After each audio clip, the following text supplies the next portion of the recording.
Let's talk about love. Let's talk about it. Let's talk about love on my running stream while I'm running down the street. Gonna run out of breath. Let's talk about it. Let's talk about love while I'm running down the street. People looking at me like I'm weird. Hello, Internet. Back at you with another running stream. This is to prove that I go on runs. Actually, these are really fun, and I think it's my understanding that talking while running is really good for you. Kind of brings it to another level. I'm calling this stream, Let's Talk About Love. Hey, that's a nice little hook. Let's talk about love. So, let's talk about love.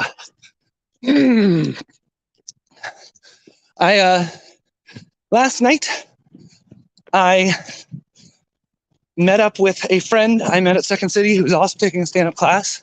Her name is Grace, and we workshopped jokes together. It's really fun, really insightful. I think we both walked away feeling more confident with the stuff we're working on. I came up with a really funny joke that I'm very happy with that I'll share here.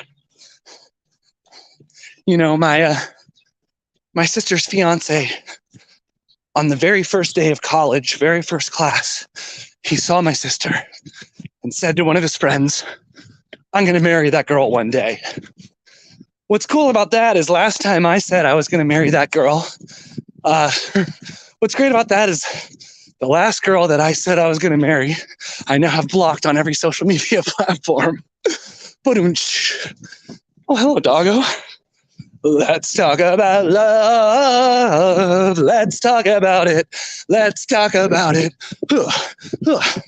So, I was writing jokes with my friend Grace, and we got on the topic of relationships.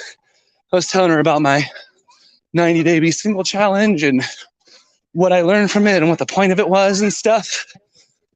And she was telling me about a relationship she had, more a situationship she had where the guy wasn't going to commit to her. And she said that this just like hit it right on the nose for me. She said like, he would say, talk about, oh, come on, let's turn back upside down, Danny. He would, tell her like, I care about you so much. I care about you so much. And she was like, I already have people who care about me a lot. I'm not looking for another person who just cares about me. I'm looking for somebody to love, somebody to commit to, somebody to just give my all to, somebody to build a life with. And that like hit me so deep. And it's like, it was a reminder of last year, or that was exactly what was going on in my last romantic situation where she said those exact same things to me. I care about you so much and so glad to have you, but she also wasn't going to date me.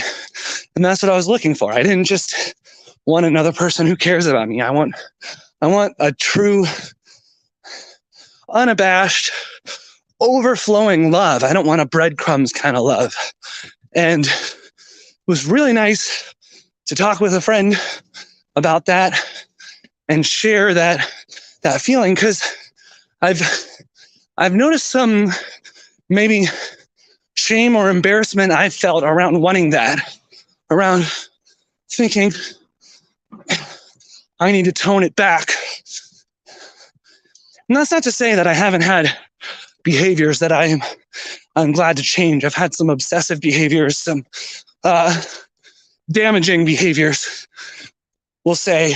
But I also like know that I want to fall in love and like with somebody that I'm so excited to give my all to, and somebody who is very excited to give her all to me. And just being able to share that with somebody, that desire, and like not only not make it wrong, but just be like celebrate that desire. It's like a beautiful thing to want to be like over the moon in love. And yeah, I want to, I want that. And so that's what I'm talking about with love here. It's like, I think modern day dating can be really tough.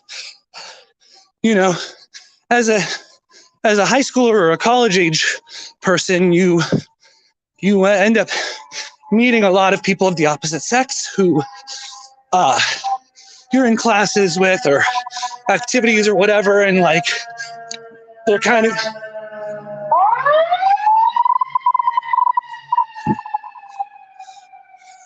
can be a natural growth from a friendship to a relationship. But as an adult, those kind of things in general don't seem to happen as much, and it can be really challenging. You know, you match with somebody on a dating app. There's kind of this like expectation that it has to be like magic right away. It doesn't occur to me that society is really structured for people in their 30s, or even like late 20s, people not in school have a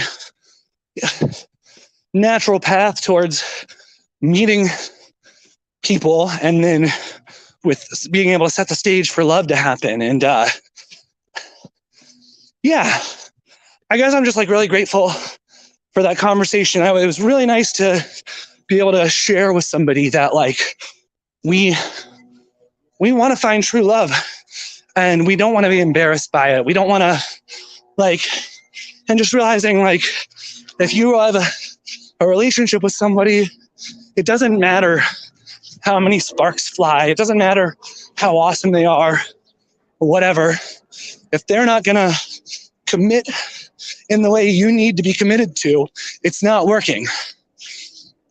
I seem to have a lot of friends in my life whose romantic relationships are in the process of ending right now. Cal says it's something with the stars, Mercury's in power, Gatorade or something. But yeah, it's like a time of endings to create new beginnings. And I'm creating a new beginning in loving myself enough to not be ashamed of wanting a lot out of a relationship, not be ashamed of having needs, saying, I want somebody who is loyal and loves me in an almost overwhelming way, because I want to love somebody in an almost overwhelming way. And I want somebody who is going to support my creative endeavors and trust me and give me insight and bounce ideas off of me and love my bravery, love my courage, and choose me.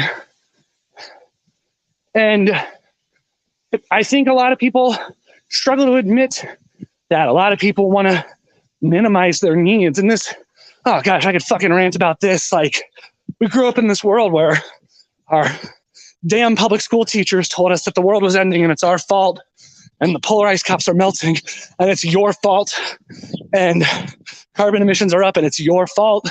And now we have a whole society of people who believe their existence is a burden, believe making an impact is negative. I'm here to say, screw that. That's so fucking stupid. Sorry, little kids, hope you didn't hear me.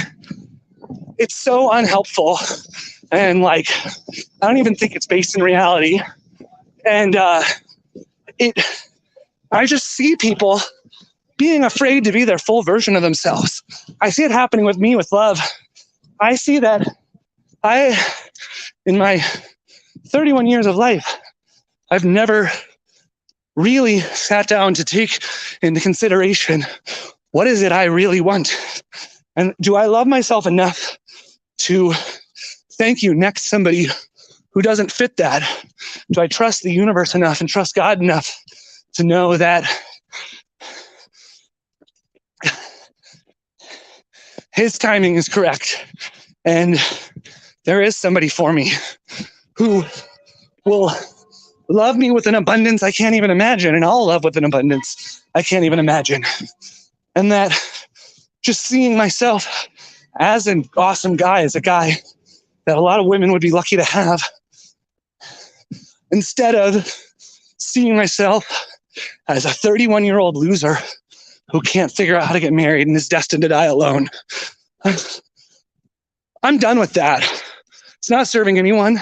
It's making me smaller rather than bigger. And I'm a big, loud personality guy. I take up space. And I don't want to be afraid of that. I don't want you to be afraid of the space you take up. And like, this is for my friends, my single friends in their 30s. Like, you're not with somebody because the right person hasn't shown up. Full stop. It's not because you're broken. It's not because something's wrong with you. It's not because you're destined to die alone. It's because right person hasn't shown up, and you, I guess, for you, you maybe haven't grown into the fullest version of yourself. And the person of your dreams is being molded into the person of your dreams today, as you're being molded into the person of their dreams. And it just takes a little bit of faith and a little bit of courage to step into that. Whew. All right. I could say more, but I have more running to do. I'm very exhausted. Stage Squad is at a live one on Wednesday. Would love to see you there. Slamming band. I'm going to get going. Bye.